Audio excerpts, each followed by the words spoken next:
In front of me is Redmi Note 14S, and today I would like to show you how you can add emergency numbers.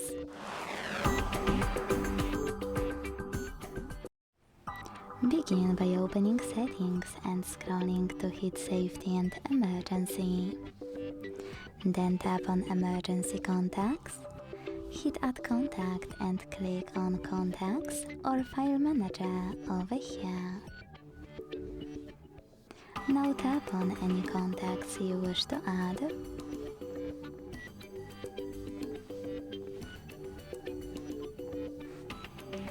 And if you wish to delete any of them, use X icon right next to the chosen one.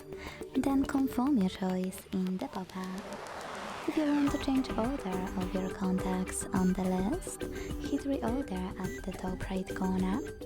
Hold the chosen one, drag it to the proper place, and hit save at the top right corner.